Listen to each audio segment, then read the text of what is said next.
අදත් මම සුපුරුදු විදිහටම චේන් 15ක් ගොතාගෙන ආවා. අද අපි ඉගෙන ගන්න යන්නේ ත්‍රිබල් ක්‍රොෂේ. ඉතින් ත්‍රිබල් ක්‍රොෂේ එකට සමහරක් අය චේන් 3යි වැඩිපුර ගොතාගන්නේ. මම 4ක් ගොතා ගන්නවා. එහෙම ගොතා ගන්න අපි දන්නවා මේ චේන් මේකේ උස ගන්න.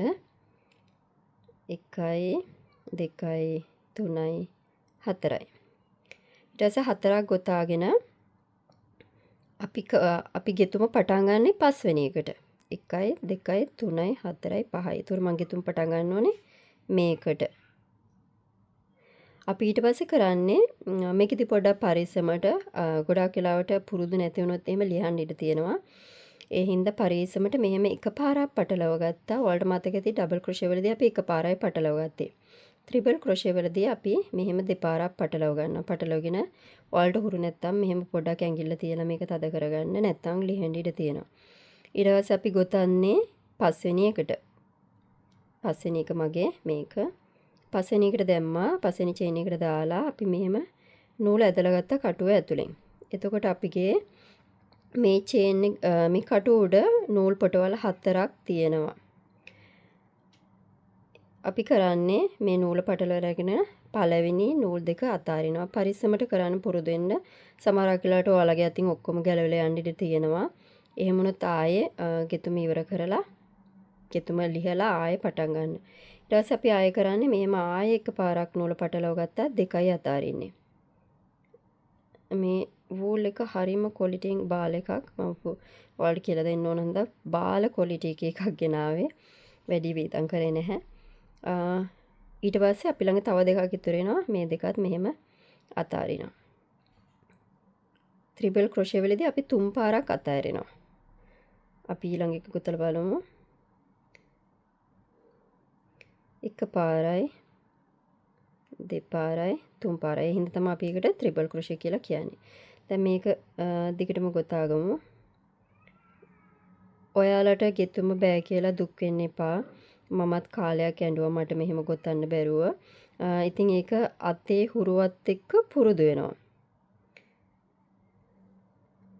ඇත්තටම මේක භාවනාවක් වගේ. මේකට ඇබ්බැහි වුණාම ඒකෙන් ගැලවෙන්න හරි අමාරුයි.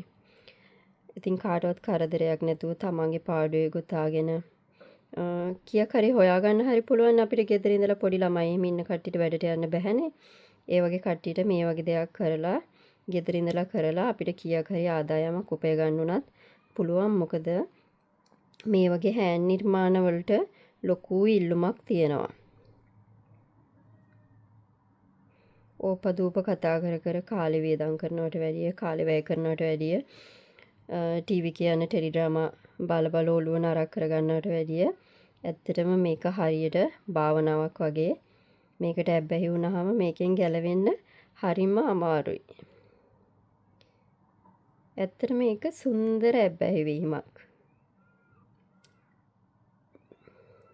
සමහරක් වෙලාවට ඔයාලට මේ වගේ මෙහෙම නූල පැටලෙන්න ඉඩ තියෙනවා. ඒ පැටලෙන්නේ සමහරක් වෙලාවට ක්වොලිටි එක අඩු වුණාම. මම ඔයාලට එහෙම ක්වොලිටි හොඳ නූලක් තෝරගන්න විදිය පස්සේ කියලා දෙන්නම්. මම මේ වෙලාවේදී ඇත්තටම ගොඩක් ක්වොලිටි එකකින් අඩු ගාන අඩු එකක් අරගෙන ආවේ. ඉතින් මේ විදිහට දිගටම ගොතාගෙන යමු. මම ඊළඟට දෙවෙනි පේලිය ගොතා ගන්න විදිය කියලා දෙන්නම්. හරි මම දැන් 14ක් ගොතාගත්තා. මේ 15 වෙනි එක ගොතන්න යන්නේ.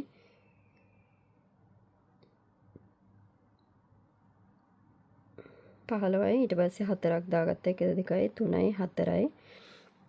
මෙතනදිත් මට කියන්න තියෙන්නේ මෙතන ඉඳලා කවුන්ට් කරන්න 1යි 2යි 3යි 4යි 4ක් ඇතරිය අපි 5 වෙනි එකට තමයි ගොතන්නේ.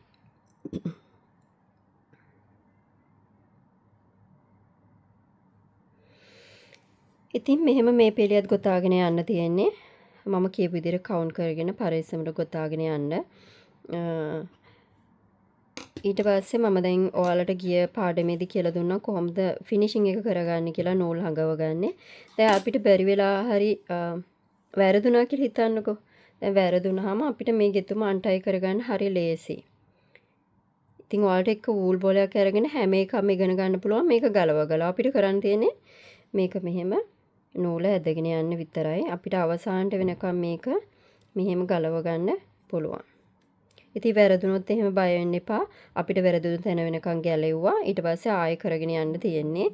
ගොඩක් ක්වොලිටි එකේ නූලක් ගත්තේ නැත්නම් ඔයාලට මෙහෙම නූල් මෙහෙම වෙන් වෙන්න ඉඩ තියෙනවා. මැදදී මෙහෙම වෙන් වෙන්න ඉඩ තියෙනවා. මේක ගොඩාක්ම ක්වොලිටි එකෙන් අඩු නූලක්. ඉතින් ඔයාලා දෙතුන් පාරක් අන්ටයි කරලා ලිහලා ආයෙ ගොතනකොට ඒ නූල හරියට ගෙතෙන්නේ නැති වෙන්න ඉඩ තියෙනවා. ඒ ඔයාලගේ වැරද්දක් නෙවෙයි. ඒක වූල් එකේ වැරද්දක්. මම පස්සේ වීඩියෝ එකකින් කියන්නම් කොහොමද හොඳ වූල් එකක් තෝරගන්නේ එහෙම කියලා. අපි දැන් ගොතාගත්තේ ඒ ඔක්කොගේම වෙනස බලමු. මේ තමයි අපි ගොතාගත්ත චේන් එක. ඊට පස්සේ මේක single crochet, half double crochet, double crochet, triple crochet. ඉතින් ඔයාලට පේනවා ඇති මේ වගේ උස.